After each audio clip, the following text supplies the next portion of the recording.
Good morning, मैं हूं आपके साथ रमा। स्वागत है आपका डीडी बिहार के morning live show Bihar Bihar में। और आज के एपिसोड में हमारे साथ जुड़ने वाली हैं दो खास मेहमान।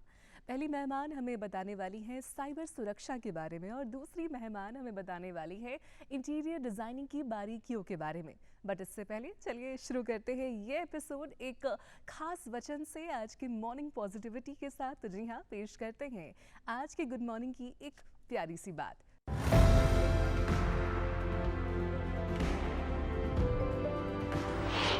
हमें ऐसी शिक्षा चाहिए जिससे चरित्र का निर्माण हो, मन की शक्ति बढ़े, बुद्धि का विकास हो और मनुष्य अपने पैर पर खड़ा हो सके। स्वामी विवेकानंद।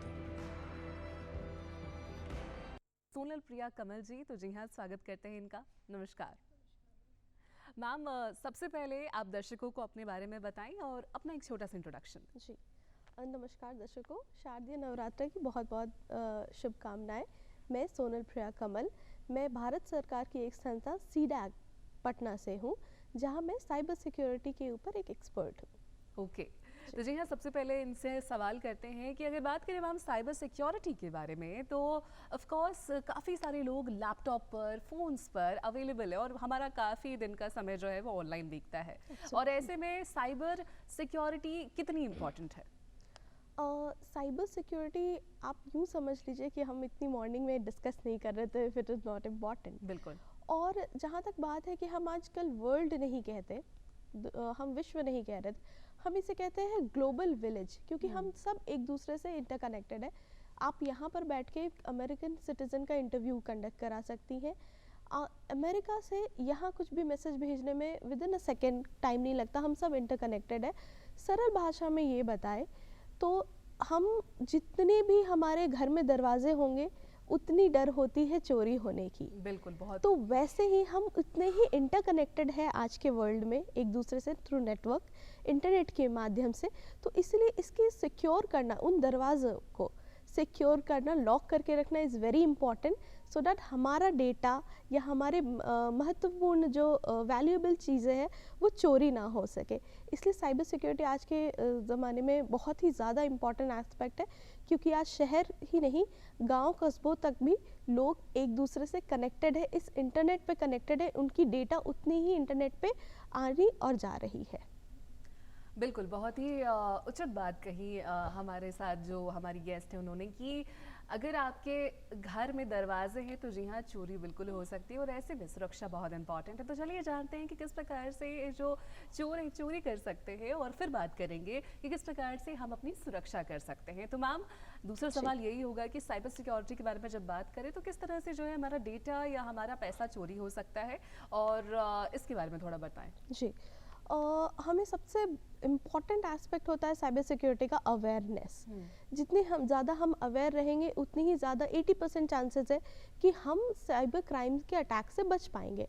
जैसे उदाहरण स्वरूप मैं अगर बताऊं कि अभी डिजिटल साइबर अटैक्स जितने हो रहे थे, आपको पुलिसिंग को लेकर जहां अरेस्ट किया जा रहा था ऑन थ्रू आपको एप्स के थ्रू वीडियो कॉल्स, वहां पर क्या हो रहे थे, लोग अवेयर नहीं थे, लोगों को पता नहीं था कि कोई भी पुलिस ऑफिशियल्स आपको वीडियो कॉल या फ़ोन कॉल के थ्रू आपको समन नहीं कर सकती है। ऐसे में डर के माध्यम से उनसे पैसों की ठगी की जा रही थी। तो इतनी ही ज़्यादा ज़रूरी है, हम अगर अवेयर रहेंगे तो हमें 80% चांसेस है कि वो वहीं ख़त्म हो जाएगा। सेकेंडली, हम यूज़ करना रोक नहीं सकते, टेक्नोलॉजी हमारे एफिशिएंसी को बढ़ाती है, तो हम इसे यूज़ ना करें, बट हम क्यों ना उसे स्मार्टली यूज़ करें, एथिकली यूज़ करें। स्मार्टफोन सभी के पास होता है, but how smartly are we using it, हमें नहीं पता कि हम कितने स्मार्ट उसे यूज़ कर रहे हैं। क्या उसके हम प्रॉपर सेटिंग्स को सेटअप कर रहे हैं, क्या हम जो डाउनलोड्स कर रहे हैं वो एथिकल सोर्सेज से कर रहे हैं, हम कहीं भी इंटरनेट पे जो भी माध्यम से हमें मिलता है हम वहाँ से डाउनलोड कर देते हैं, जिसकी वजह से कोई एथिकल ऐप्स नहीं आते हैं। तो इसके लिए बहुत इम्पॉर्टेंट है कि जो ट्रस्टेड सोर्स है वहीं से ऐप्स को डाउनलोड करे और वहीं से उसका यूज़फुल करे। तो स्मार्टली यूज़ करना टेक्नोलॉजी के लिए हमारे लिए बहुत ही इम्पॉर्टेंट है। ओके, तो जी हमने जाना किस प्रकार से आपका जो डेटा है वो चोरी हो सकता है अगर आप कुछ चीज़ों का ध्यान नहीं रखते हैं। जैसे कि कभी कभी हम कोई एप्लीकेशंस, कोई ऐप्स जो है दूसरी वेबसाइट से डाउनलोड कर लेते हैं, या फिर कभी कभी गाने डाउनलोड कर लेते हैं, मूवीज़ डाउनलोड कर लेते हैं, तो वो तो आते ही हैं, साथ ही साथ काफ़ी सारी नकारात्मक चीज़ें भी आती हैं जो आपका डेटा और आपका पैसा दोनों ही चोरी कर सकती हैं। इसी के साथ मैम नेक्स्ट क्वेश्चन आपसे ये होगा कि हमारी आम जनता को लगता है कि हमें हैकिंग का डर नहीं है, क्योंकि जी हाँ ऑफ कोर्स हम तो नॉर्मल काम करते हैं, तो इस चीज़ के बारे में आप बताएं। ये अगर मैं प्री कोविड अगर आप ये बात कहेंगी तो हम कह सकते हैं कि ठीक है, मानते हैं, बट कोविड जब से आई सारी चैनल्स ऑनलाइन हो चुकी है। स्कूल के क्लासेस से लेकर आपके एक शॉपिंग तक हम ऑनलाइन डिपेंडेंसी आ गई है हमारी। हम घर बैठे कुछ भी चीज़ें मंगा पा रहे हैं जो हमारे ईज़ के लिए, बट इतना ही ईज़ ये अटैकर भी अपने आप में ले रहे हैं। तो इसलिए हमें जितनी ज़्यादा ज़रूरतें हमारी बढ़ती जा रही है ऑनलाइन पे डिपेंडेंसी, उतनी ही ज़्यादा हमें खतरा है कि हमारा डेटा वल्नरेबल हो गया, हमारा डेटा एक्सपोज हो गया है। तो आम जनता को अगर ये हम बोले कि नहीं मैं अटैक से बची हुई हूँ, इसका मतलब ये नहीं कि आप पे अटैक ट्राई नहीं हुआ है। एक रिपोर्ट के सर्वे के अनुसार हर 37 सेकेंड्स पर एक अटैक ट्राई किया जाता है। तो आप ये समझ सकते हैं कि आप 37 सेकेंड्स में हम कितनी बार ट्राई हो रहे हैं। अगर बची हुई हूँ, आप अगर बचे हुए या हमारी जनता बची हुई है, इसका मतलब वो अभी तक अवेयर है या उन पर ट्राई नहीं किया गया है। कोविड के बाद के जो डेटा हम देखते हैं उसमें सबसे ज़्यादा खतरा होता था हमारे आम जनता या छोटे एमएसएमईज, छोटे उद्योगपति को, क्योंकि उनका ये मानना था कि हमारे पास इतना बड़ी पूंजी नहीं है। तो जितना एडवांस हमारा सिस्टम हुआ है उतने ही एडवांस हमारे अटैकर भी हो गए हैं। बिल्कुल, आम लोग भी इसका निशाना बन रहे हैं। जी बिल्कुल। अब वो शायद एक आदमी के पीछे 1 करोड़ लेने की जगह वो 1000 लोगों से 1000 रुपए लेने पर ज़्यादा ध्यान केंद्रित कर रहे हैं, जिनसे अगर आप सरल भाषा में अगर मैं बताऊं या समझाऊं तो मुझे अगर 100 रुपए का नुकसान होगा तो मैं उसमें ध्यान नहीं दूंगी जहां तक कि मेरा 10,000 जाएगा, और 100 रुपए की नुकसान को मैं शायद किसी को रिपोर्ट नहीं करना चाहूँगी। ये है कि इसीलिए अटैकर भी स्मार्टली प्ले करते हैं। वो सभी आम पब्लिक को टारगेट कर रहे हैं कि जितने ज़्यादा अमाउंट मनी और डेटा उनके पास आ सके। ओके, तो जी हमने जाना किस प्रकार से एक नई टेक्निक आई है कि बूंद बूंद से घड़ा भरता है। ये पॉजिटिवली यूज़ किया जा रहा था, पर इसे अब नेगेटिवली भी यूज़ किया जा रहा है जो हैकर्स के द्वारा है। अब हम थोड़ा इसकी जानकारी थोड़े और डीप में जाकर लेना चाहेंगे कि किस प्रकार से OTP है, लिंक्स है, डिजिटल अरेस्ट है, ये कैसी भिन्न भिन्न चीज़ें हैं और किस प्रकार से जो हैकर्स है, स्कैमर्स है, इसका उपयोग करते हैं। तो मैम आप एक एक करके हम आपसे सवाल पूछेंगे और आप उसका जो है हमारे दर्शकों को विश्लेषण करके बताएं। मैम सबसे पहले जानना चाहेंगे OTP से किस प्रकार से साइबर फ्रॉड हो सकता है? OTPs बहुत ही ज़्यादा वैल्यूएबल है आपको किसी भी ट्रांजैक्शन को सक्सेसफुल करने के लिए। तो जब तक आपका OTP आपके पास से नहीं जाता है वो ट्रांजैक्शन आपका सक्सेसफुल नहीं होता है। तो OTP किस माध्यम से जाता है? या तो आपने कोई मलिशियस एप्लीकेशन डाउनलोड किया है जहां OTP बाईपास हो रहा है। बहुत दफ़ा आपने ये भी देखा होगा कि आपसे कोई फ़ोन कॉल मांगता है कि मेरे फ़ोन का बैटरी डेड हो गया है, मुझे एक कॉल करना है, और वहाँ से आपका OTP फॉरवर्ड कर लिया जाता है, आपके कॉल फॉरवर्ड्स हो जाते हैं। तो जो अगर कोई कहता है कि बिना OTP के मेरे बैंक से पैसा निकल गया, ऐसा संभव नहीं है। ये बैंकिंग के रूल्स है कि विदाउट OTP ऑथेंटिकेट नहीं होगा। एक मल्टी फैक्टर ऑथेंटिकेशन कहते हैं, जहाँ सिर्फ आपका पासवर्ड नहीं एक लेयर और जाता है ऑथेंटिकेट करने के लिए, कि वो सत्यापित करता है कि वो जेन्युइन पर्सन है, वो अकाउंट होल्डर ही है जो अपने अकाउंट को यूज़ कर रहा है। तो OTP बहुत ही वैल्यूएबल है इस मामले में। मैम सेकेंडली हम बात करना चाहेंगे यहाँ पर किस प्रकार से बिल्स कभी कभी हम पे करते हैं, पर वो एक्चुअली बिजली के बिल या वैसे कुछ होते नहीं हैं, और जबकि हमारे पैसे जो है वो निकल जाते हैं। तो इसके बारे में बताएं। जी, अगर बिल्स का आप कहें कि वो मे बी आपको फ्रॉडलेंट बिल्स भेजे जा रहे हो, जहाँ आप शायद उस पर अगर हम ध्यान देंगे तो हमें पता चलेगा ये बिल फ्रॉड है या हमारा बिल से लेना देना नहीं है। तो हम इस टर्म को कहते हैं ना, हम हैक नहीं होते हैं, हम एक बात बोलते हैं ह्यूमन एरर।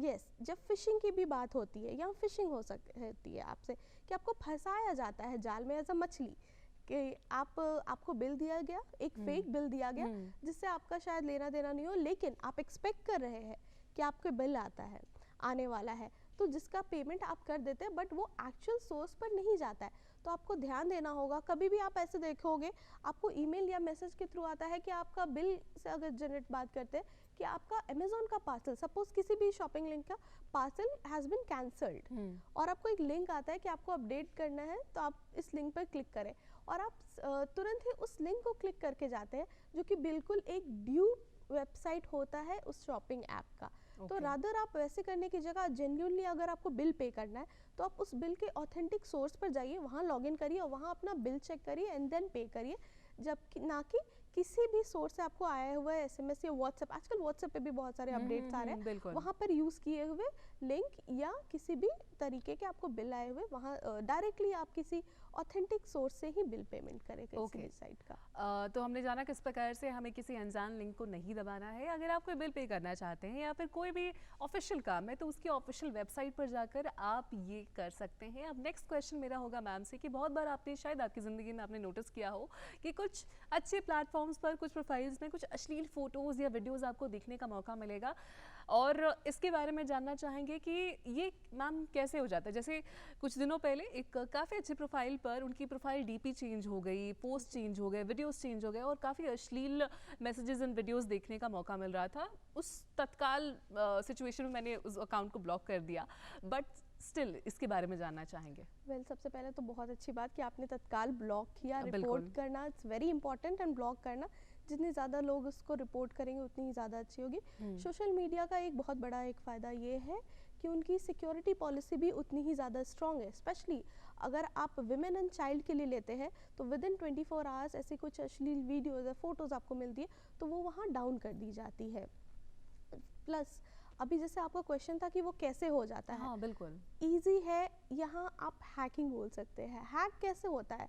हैक आपके पासवर्ड, कमज़ोर पासवर्ड होगा आपका, या फिर आपने पासवर्ड शेयर किया होगा, या फिर पासवर्ड आपने कहीं लिख कर रखा होगा और आप किसी भी ऐप के थ्रू आपने डाउनलोड किया है कोई ऐसा मलिशियस ऐप जो आपके बैकग्राउंड में डेटा स्पाई कर रहा है, वहाँ से आपके पासवर्ड लीक होते हैं और आपने अभी बहुत सिंपल सा पासवर्ड रखा है, मतलब सोनल 123 अगर मैं ऐसा रखी हूँ, तो पासवर्ड को गेस करना बहुत आसान होता है किसी भी अटैकर के लिए। कुछ एक समुदाय होता है जो कंटिन्यूसली इसी फिराक में रहता है कि किस पे क्या ट्राई करे, और बिल्कुल वो ट्राई करते रहते हैं, वो हमेशा ट्राई करते हैं। जहाँ सक्सेसफुल होते हैं वैसे आपके अकाउंट के एक्सेस के बिना कोई आपके अकाउंट में पोस्ट या कुछ भी स्टोरी नहीं लगा सकता है। उसके लिए उसको अकाउंट का एक्सेस होना इज़ वेरी इंपॉर्टेंट। इसके लिए हमारे लिए महत्वपूर्ण, बहुत महत्वपूर्ण है कि हम पासवर्ड कभी भी पर्सनल डेटा का यूज़ नहीं करें। हम साइबर सिक्योरिटी के टर्म में कहते हैं PIIs, पर्सनल आइडेंटिफाइबल इंफॉर्मेशन, जैसे मेरा आधार कार्ड, मेरा डेट ऑफ बर्थ, मेरा एड्रेस, मेरे रिलेटिव्स के नाम, मेरा नाम, इन सब का कॉम्बिनेशन में कभी हमें कोई पासवर्ड नहीं क्रिएट करना है। हमेशा स्ट्रॉन्ग पासवर्ड रखना है।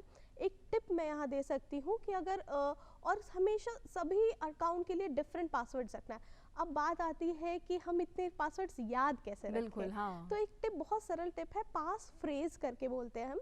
जैसे आई लव योगा, और इसमें आप कुछ सिंबल यूज़ कर लीजिए, कुछ नंबर्स यूज़ कर लीजिए, जिससे कि मुझे कॉम्प्लेक्स पासवर्ड याद करने की ज़रूरत नहीं है और ये इजी गेसेबल भी नहीं है। प्लस पासवर्ड मैनेजर्स कुछ एप्लीकेशंस आते हैं, आप वहाँ पर अगर आपको याद करने में परेशानी है तो आप वहाँ पर पासवर्ड सेव कर सकते हैं। वो इनक्रिप्टेड फॉर्म में रहता है, यानी वो एक हिडन टेक्स्ट बनकर रहता है जो अटैक होने पर भी अटैकर उसे डायरेक्टली रीड नहीं कर सकता है। ओके। तो जी हाँ, हमने जाना किस प्रकार से पासवर्ड स्ट्रॉन्ग होना बहुत इंपॉर्टेंट है, और जो पासवर्ड है वो आप कोई सरल पासवर्ड ना रखें, जैसे कि आपका नाम, आपके रिलेटिव्स का नाम, आपका एड्रेस या डेट ऑफ बर्थ, क्योंकि ये काफ़ी गेस किया जा सकता है और काफ़ी आसान है इससे पहचानना। तो जी हाँ, अपनी बुद्धि का प्रयोग करें और साथ ही साथ मैम ने जो टिप्स बताए हैं उसका प्रयोग करके आप अपने पासवर्ड को और भी मजबूत बना सकते हैं। इसी के साथ मैम नेक्स्ट क्वेश्चन आपसे ये होगा कि आप साइबर सिक्योरिटी में काम करती हैं और दिन भर कई सारे केसेस से डील करना पड़ता है, और आपसे ये सवाल होगा कि इस बीच कोई ऐसा केस आया जिसने आपको कुछ नया सिखाया हो या बताया हो और वो जानकारी आप शेयर करना चाहें। वैसे तो हम रिसर्च ओरिएंटेड काम करते हैं। हम केसेस के लिए अगर हम केसेस डील नहीं कर पाते, हमारी कोलैबोरेशन है इकोनॉमिक ऑफेंस यूनिट, आर्थिक अपराध इकाई, बिहार पुलिस से, जो लॉ इन्फोर्समेंट का हैंडलिंग वो करते हैं। बट उनकी भी काफ़ी ट्रेनिंग हमने करी है। हमने विमेन के लिए काफ़ी ट्रेनिंग करी है, MSMEs के लिए। तो वहाँ पर केसेस ऐसी आती हैं जैसे कि उन्हें कॉल आया, कोई जेन्युइन कॉल आता है, उन्हें लगता है, बट उनके पैसे काफ़ी मात्रा में निकल चुके होते हैं, जैसे कि आपका बिल बचा हुआ है, आपका KYC करना है, तो ऐसे बहुत कॉमन। और जब ये चीज़ें सुनते हैं तो हमें ऐसा लगता है कि इस बात में कोई कैसे फंस सकता है, पर उनके पीछे की कहानियाँ जब वो हमें बताते हैं, वो इतनी जेन्युइनली उन्हें अटैकर ट्राई कर रहा होता है कि उन्हें ये लगता है कि ये तो मेरे लिए ही बना है, मतलब ये मेरी ही कहानी चल रही है, या फिर ये मुझसे ही रिलेटेड बातें बोली जा रही है और ये सच है। तो इसे हम कहते हैं साइबर सिक्योरिटी टर्म में सोशल इंजीनियरिंग, जहां अटैकर आप पे ट्राई करता है। अगर अटैकर को पता है कि मेरे घर में शादी होने वाली है, तो मुझे ऑटोमेटिकली फेसबुक पे या कहीं पर मेरे पास लहंगे के एडवर्टाइजमेंट्स आने लगते हैं, ठीक है। तो ऐसे होता है सोशल इंजीनियरिंग कि वो आपको रीड करता है कि आपकी हॉबीज़ क्या है, आप अभी क्या कर रहे हैं, आपके आने वाले समय में क्या एक्टिविटी आने वाली है, और इसके अराउंड वो स्टोरी प्ले करता है, एंड देन वो आप पे ट्राई करता है अटैक करना। डिजिटल अरेस्ट भी सिमिलर काइंड ऑफ थिंग था, वहाँ पर भी काफ़ी स्टोरी तो जेन्युइन भी बनाई गई थी। लाइक आपको पता चले कि आपके बच्चे, बहुत टाइम ये बताया गया कि आपके बच्चे हॉस्टल में हैं, किसी इलीगल एक्टिविटी में पकड़े गए हैं, आपका पार्सल आने वाला था, आपके कस्टम के पास पार्सल है, जहाँ लोग वहीं फंसते हैं जहाँ उन्हें लगता है कि हाँ ये तो हो रहा है मेरी ज़िंदगी में। तो ऐसे में हमें बच के रहना है, सबसे ज़्यादा अवेयर रहने की ज़रूरत है कि कब कहाँ कैसे स्टेप लेना है, और कभी भी पैनिक होकर स्टेप नहीं लेना है। Always think about it, to take, we said that think, act and pause, think and act. But ये कितनी रोचक बात है दर्शकों कि एक स्कैमर या जो फ्रॉड पर्सन होता है, बिल्कुल आपके बारे में इतनी सारी जानकारी निकलता है जैसे कि बिल्कुल उसे आपसे मोहब्बत हो गई है।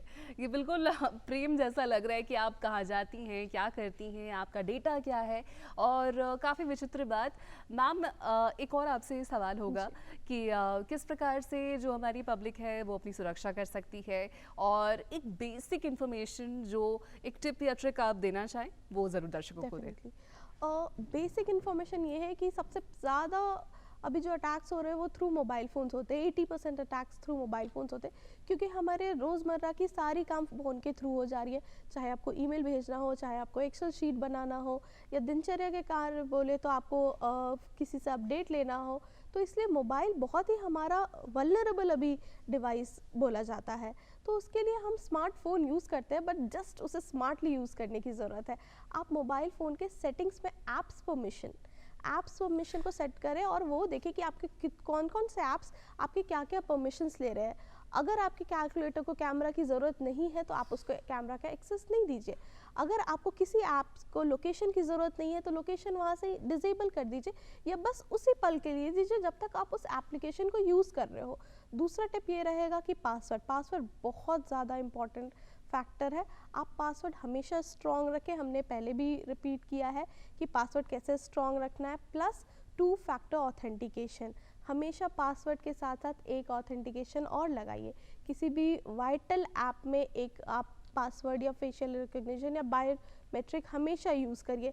हमेशा पेरेंट्स बच्चों को डांटते हैं कि तुम्हारे फ़ोन में ऐसा क्या है कि फ़ोन लॉक करके रखते हो, बट आप पेरेंट्स को ये भी जानना है कि आपके लिए भी पासवर्ड से लॉक करना, फ़ोन को लॉक करना बहुत इंपॉर्टेंट है। क्योंकि आप अगर किसी कार्यशाला में है, कहीं काम कर रहे हैं, आपने फ़ोन अगर अपना डेस्क पे रखा और OTP आया है, आपके बगल वाला पर्सन की क्या नीयत है आपको नहीं पता, वहाँ से OTP एक्सट्रैक्ट करके आपके साथ फाइनेंशियल फ्रॉड हो सकता है। ओके, तो जी हाँ, हमने काफ़ी सारी बातें जानी, और इन बातों से काफ़ी सारी ऐसी इन्फॉर्मेशन मिली है जिससे आप अपनी डेली दिनचर्या में कुछ बदलाव ला सकते हैं और खुद को और सुरक्षित कर सकते हैं। इसी के साथ सोनल जी, बहुत बहुत धन्यवाद आपका। और बिल्कुल आज की बातचीत में काफ़ी वाइटल इन्फॉर्मेशन मिली है। ये इन्फॉर्मेशन नॉट जस्ट हमें सेफ करेगी, बट ये जो अवेयरनेस है इससे और भी लोगों को हम अवेयर कर सकते हैं, और इस जानकारी से और भी लोगों का फ़ायदा हो सकता है। तो जी हाँ ma'am, thank you so much. Thank you so much. Thank you. तो जी हाँ, ये थी सोनल जी की तरफ से कुछ बातें साइबर सिक्योरिटी पर, और अब आपको मिलवाएंगे हम जल्दी एक और काफ़ी खास मेहमान से। फिलहाल हमारे साथ है प्रीति कुमारी जी, और फिर एक बार स्वागत है आपका हमारे DD बिहार के मॉर्निंग लाइव शो बिहार बिहान में। प्रीति कुमारी जी हमारे साथ जुड़ी है और बताने वाली है इंटीरियर डिज़ाइनिंग के बारे में, इंटीरियर डिज़ाइनिंग की बारीकियों के बारे में। अब बारी है आपको हमारे खास मेहमान से मिलाने की। हमारे साथ है प्रीति कुमारी जी। तो जी हाँ प्रीति जी, स्वागत है आपका। नमस्कार।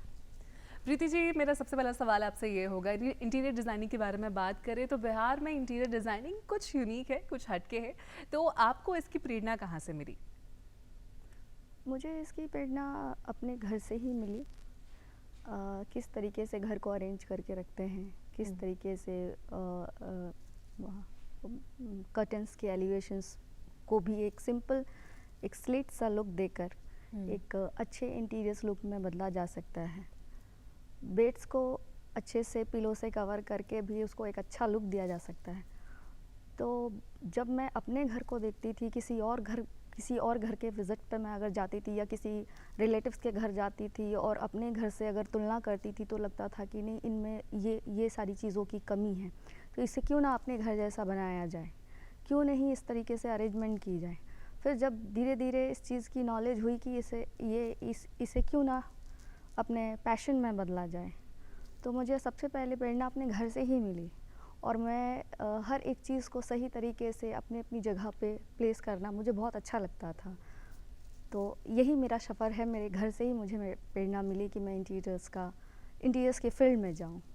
तो जी हाँ, हमने सुना किस प्रकार से प्रीति जी को प्रेरणा मिली, और बिल्कुल काफ़ी ख़ास बात है कि हर नेक काम की शुरुआत या बड़े काम की शुरुआत घर से ही होती है, और यहाँ पर घर की कहानी भी घर से ही हुई शुरू। और मैम, नेक्स्ट सवाल आपसे ये होगा, अगर इंटीरियर डिज़ाइनिंग के बारे में बात करें तो घर या ऑफिस को सजाना आजकल काफ़ी ट्रेंड में है, तो क्या बदलाव आपको देखने का मौका मिला है अपने करियर में, जो पहले लोग जिस प्रकार से सजावट करते थे और अब जिस प्रकार से साज सज्जा हो रही है? देखिए, बिहार में इंटीरियर्स को देखना और लोग भी इंटीरियर्स को अब समझ रहे हैं, ये तो बहुत बड़ी बात है। और ये अप्रिशिएट करना चाहिए कि बिहार में भी अच्छी इंटीरियर्स है, अच्छे इन्वायरमेंट्स है, अच्छे रेस्टोरेंट्स हैं, होटल्स हैं। तो अब ट्रेंड बढ़ता जा रहा है, लोग समझने लगे हैं कि इंटीरियर्स क्या है, हमें क्यों इन्वेस्ट करना चाहिए, क्यों हमें खर्च करना चाहिए, क्यों अच्छा घर बनाना चाहिए, क्यों अच्छे रेस्टोरेंट्स डिज़ाइंस करने चाहिए। तो अब बिहार में जो ये चलन आया है और जो चीज़ें देखने को मिल रही है इंटीरियर से रिलेटेड, ये हमारे लिए भी अच्छा है कि हमें एक अपॉर्चुनिटी मिल रही है लोगों के साथ जुड़ने का, काम करने का, अपना काम दिखाने का, और ये दिखाने का कि बिहार भी किसी से पीछे नहीं है। बिल्कुल, क्या बात है। तो जी हाँ, ये काफ़ी खूब बात कि किस प्रकार से काफ़ी अपॉर्चुनिटीज़ हैं इंटीरियर डिज़ाइनिंग में, और अगर आप इस फील्ड को चुनते हैं तो ऐसा नहीं है कि आपको प्रोजेक्ट्स नहीं मिलेंगे। काफ़ी सारे लोग यहाँ पर अपने घर में जो है एक इंटीरियर डिज़ाइनर की मदद लेते हैं साज सज्जा में। मैम, नेक्स्ट सवाल आपसे ये होगा कि बिहार में अक्सर लोग ये भी सोचते हैं कि इंटीरियर डिज़ाइनिंग जो है ये केवल बड़े घरों या महंगे फ्लैट्स के लिए है, तो इसके बारे में आप क्या कहेंगी? जी, बिल्कुल भी नहीं है। हर किसी का अपना बजट होता है। अगर आपके दिमाग में ये है कि जो बंगलोज़ ही डिज़ाइन कर सकते हैं, बड़े कमर्शियल प्लेसेस डिज़ाइन कर सकते हैं, ऐसा बिल्कुल भी नहीं है। छोटे से घर को भी आप इंटीरियर डिज़ाइन से एक अच्छा लुक दे सकते हैं। आपको डिज़ाइनर उस पे पूरी मदद करेंगे। जो आपके बजट है, उसी बजट के अकॉर्डिंग ही इंटीरियर डिज़ाइनर आपको आपके जो भी एक ड्रीम है, उसको फुलफ़िल करके देंगे। बिल्कुल।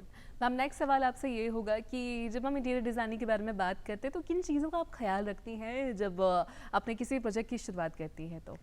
देखिए, सबसे पहले किसी भी प्रोजेक्ट की शुरुआत करते हैं तो हम साइट विज़िट करते हैं। साइट विज़िट के साथ साथ क्लाइंट की रिक्वायरमेंट्स क्या हैं, क्लाइंट क्या चाहते हैं आपसे, वो समझना ज़रूरी होता है। और ये भी देखना होता है कि जो इनकी रिक्वायरमेंट है और जो हमारे पास प्लेस है, वो मैच कर रही है या नहीं।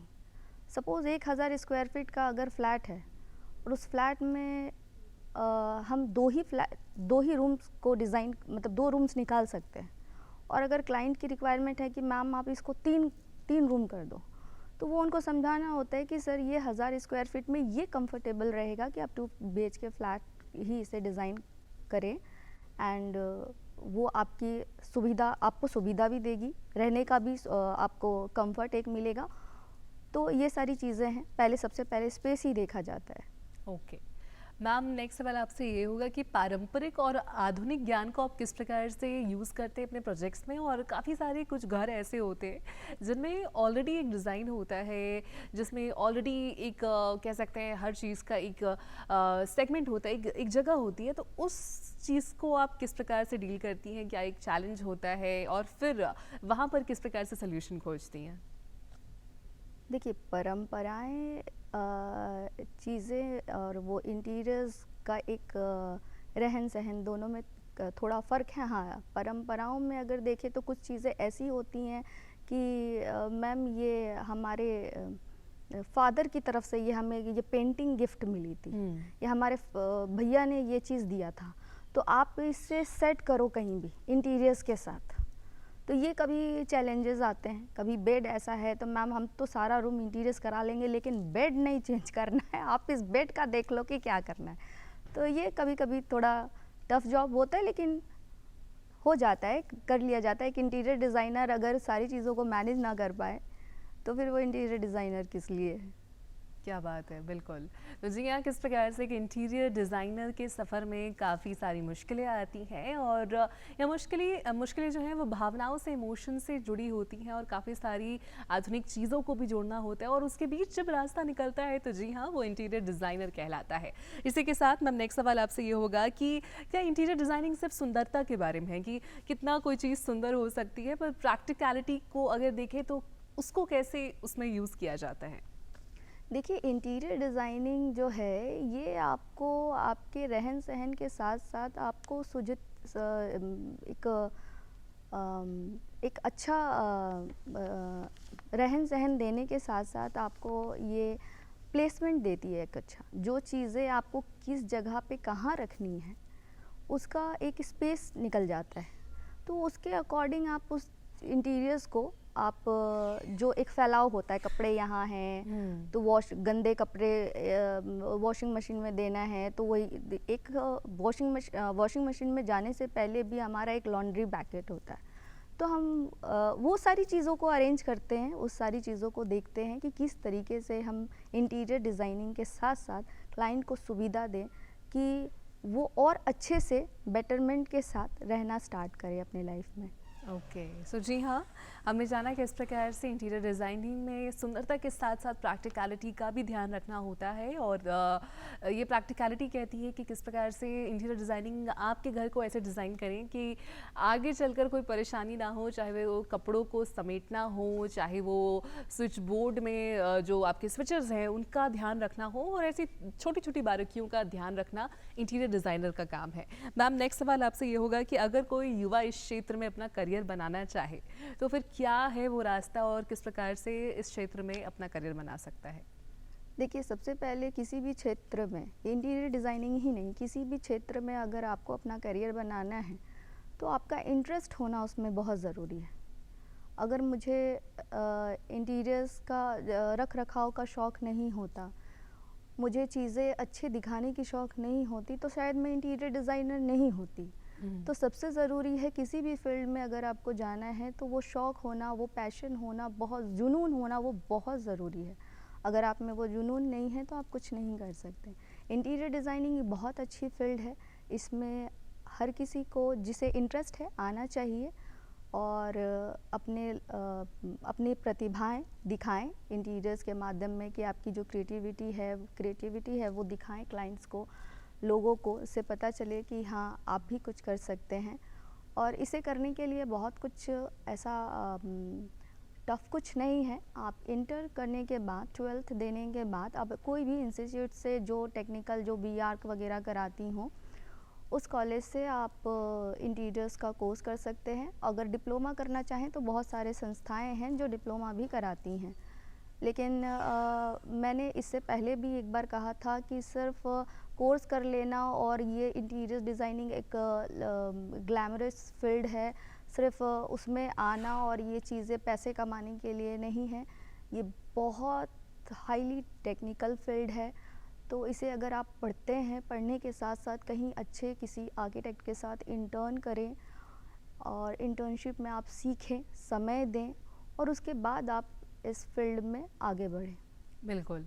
हमने जाना कि इस प्रकार से अगर आप इस फील्ड में आगे बढ़ना चाहते हैं तो क्या एजुकेशनल रास्ता है, पर बहुत बार लोगों को लगता है कि फैशन या फिर कह सकते हैं जो सुंदरता की फील्ड होती है उसमें गणित का ज्ञान उतना इम्पॉर्टेंट नहीं है। तो मैम इस चीज़ पे आपसे पूछना चाहेंगे कि गणित कितना इम्पॉर्टेंट है, विज्ञान कितना इम्पॉर्टेंट है, और मैनेजिंग स्किल्स कितने इम्पॉर्टेंट है, मतलब जो चीज़ें एक दिखता है कि इंटीरियर डिज़ाइनिंग में चीज़ों को सजाना है, बट उसके अंदर में क्या क्या ज्ञान या इंफॉर्मेशन इंपॉर्टेंट है, उसके बारे में बताएं। देखिए, मैथमेटिक्स तो बहुत ज़रूरी है, क्योंकि आप किसी भी स्पेस को कैलकुलेट करेंगे तो वो उसमें आपको कैलकुलेशन है कि भाई कितना इंचेस है, कितने फिट है, कितने mm में है, तो ये बहुत ज़रूरी है। मैथमेटिक्स तो बहुत इम्पॉर्टेंट रोल प्ले करता है। एंड चीज़ें हैं जिस तरीके से कैलकुलेटिव हैं, कैलकुलेटिव वे में ही लेके चलना होता है। एंड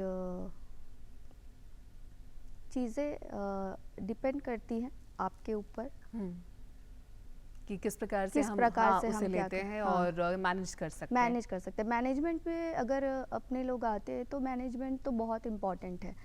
आपको आपके कारपेंटर्स को मैनेज करना, आप कैसे उस वर्क को स्टार्ट करेंगे, किस प्रकार से उसको क्या रूप देना है, फर्स्ट फेज़ आपका क्या होगा, कि एंडिंग फेज़ आपकी किस प्रकार से होगी, किस किस लोगों को आपको ज़रूरत पड़ेगी, तो ये मैनेजमेंट होती है इसमें।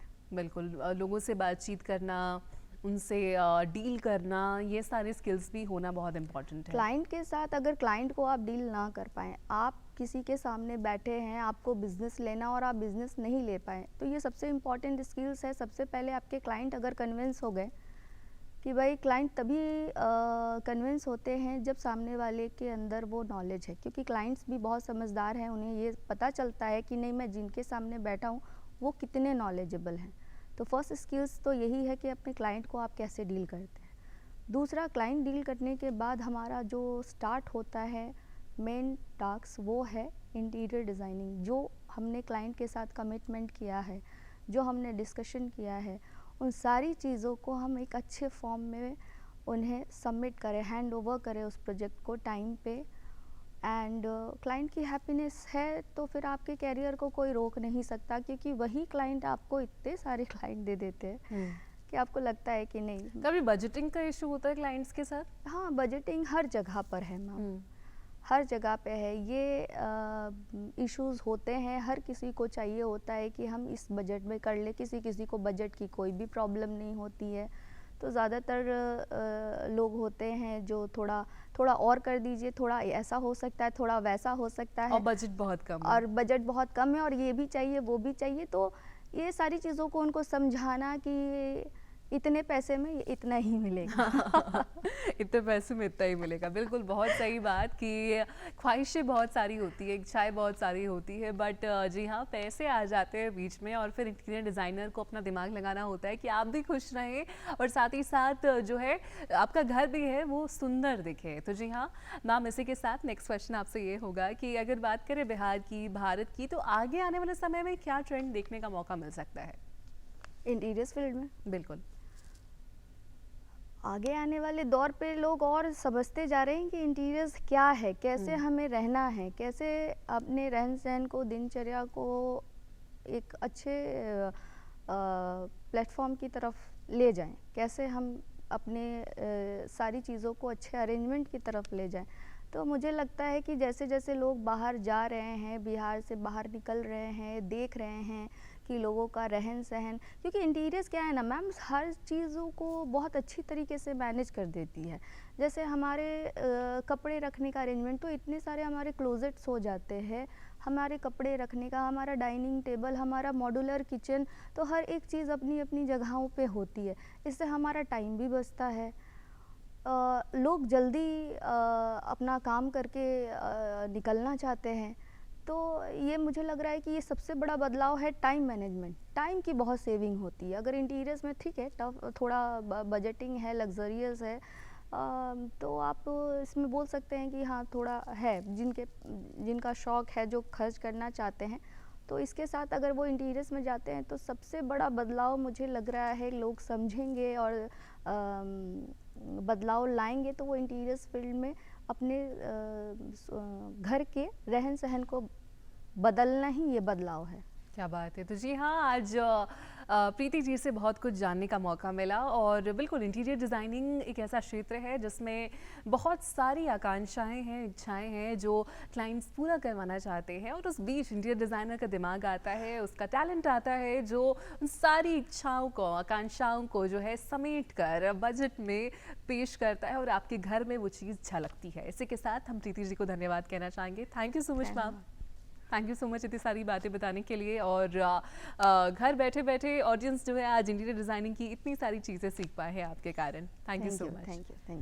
तो जी हाँ, ये था आज का एपिसोड जहाँ पर आपको साइबर सुरक्षा और इंटीरियर डिज़ाइनिंग के बारे में जानने का मौका मिला। और अगर आपके कोई सजेशंस हैं, कोई चीज़ है जो आप बताना चाहते हैं या फिर बिल्कुल आपके अंदर भी कुछ बातें हैं जो आप हम तक पहुँचाना चाहते हैं तो आप बता सकते हैं हमें ईमेल कर director@ddkpatna@gmail.com पर। इसी के साथ मैं रमा फिलहाल आपसे विदा लेती हूँ। मिलूंगी एक नए एपिसोड में एक नई बात और कुछ खास मेहमानों के साथ। धन्यवाद।